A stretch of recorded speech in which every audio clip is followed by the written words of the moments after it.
Nobody knows concerning Louise Trunnion. Looking cautiously about, George Willard arose from his desk in the office of the Winesburg Eagle and went hurriedly out at the back door. The night was warm and cloudy, and although it was not yet 8 o'clock, the alleyway back of the Eagle office was pitch dark. A team of horses, tied to a post somewhere in the darkness, stamped on the hard-baked ground. A cat sprang from under George Willard's feet and ran away into the night. The young man was nervous. All day he had gone about his work like one dazed by a blow. In the alleyway he trembled as though with fright. In the darkness, George Willard walked along the alleyway, going carefully and cautiously. The back doors of the Winesburg stores were open, and he could see men sitting about under the store lamps. In Meyerbaum's notion store, Mrs. Willie, the saloon-keeper's wife, stood by the counter with a basket on her arm. Sid Green, the clerk, was waiting on her.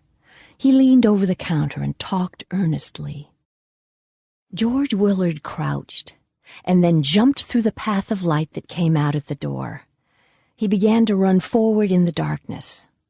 Behind Ed Griffith's saloon, old Jerry Bird, the town drunkard, lay asleep on the ground. The runner stumbled over the sprawling legs. He laughed brokenly. George Willard had set forth upon an adventure. All day he had been trying to make up his mind to go through with the adventure, and now he was acting. In the office of the Winesburg Eagle, he had been sitting since 6 o'clock, trying to think. There had been no decision. He had just jumped to his feet, hurried past Will Henderson, who was reading proof in the print shop, and started to run along the alleyway. Through street after street went George Willard, avoiding the people who passed. He crossed and recrossed the road. When he passed a street lamp, he pulled his hat down over his face. He did not dare think. In his mind, there was a fear, but it was a new kind of fear. He was afraid the adventure on which he had set out would be spoiled, that he would lose courage and turn back. George Willard found Louise Trunnion in the kitchen of her father's house.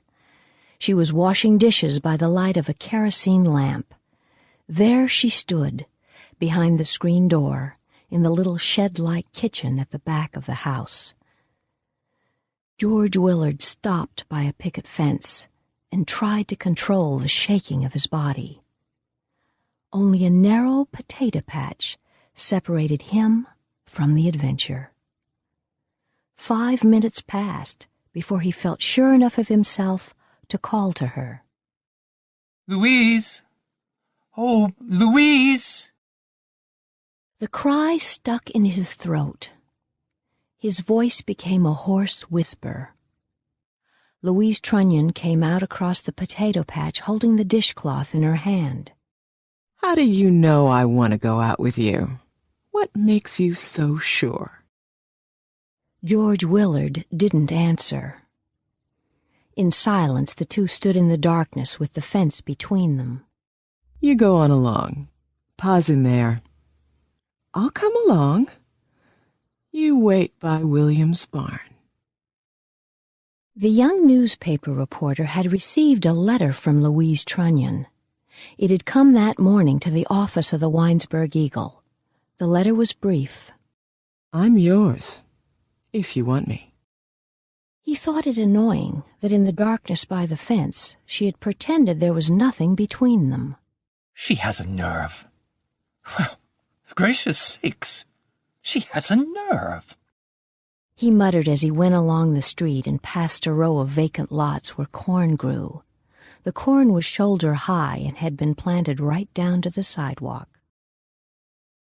When Louise Trunnion came out of the front door of her house, she still wore the gingham dress in which she had been washing dishes. There was no hat on her head. The boy could see her standing with the doorknob in her hand, talking to someone within. no doubt to old Jake Trunnion, her father. Old Jake was half deaf, and she shouted. The door closed, and everything was dark and silent in the little side street. George Willard trembled more violently than ever.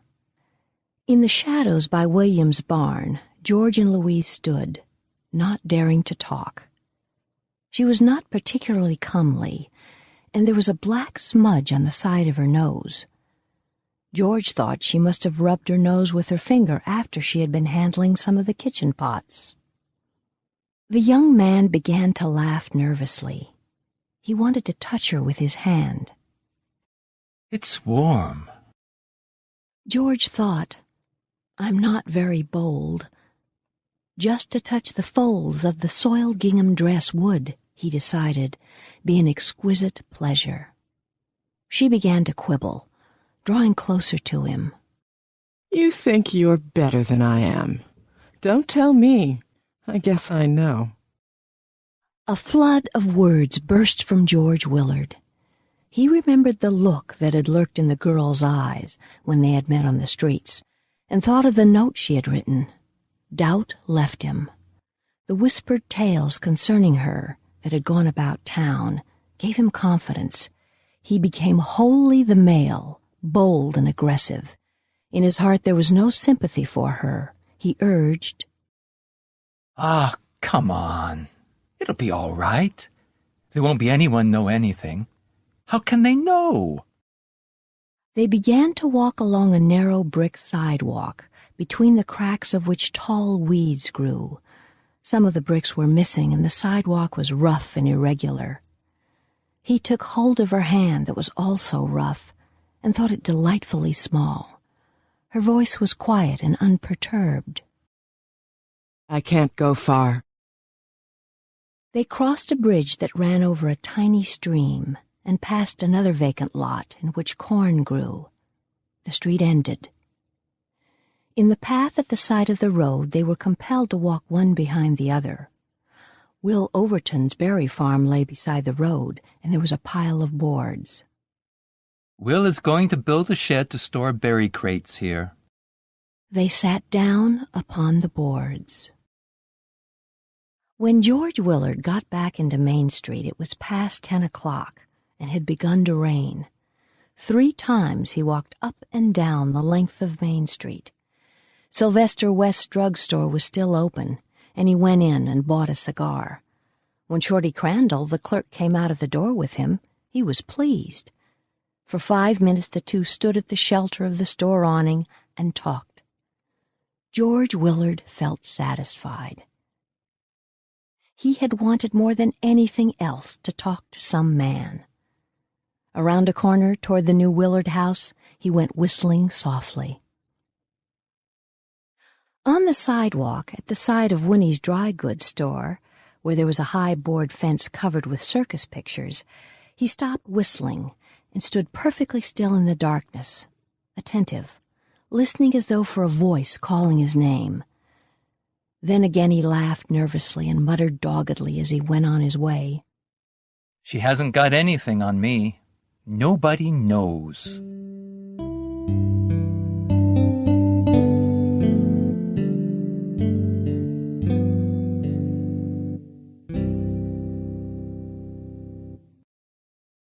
Thank you for watching the video. Subscribe to hear more great stories.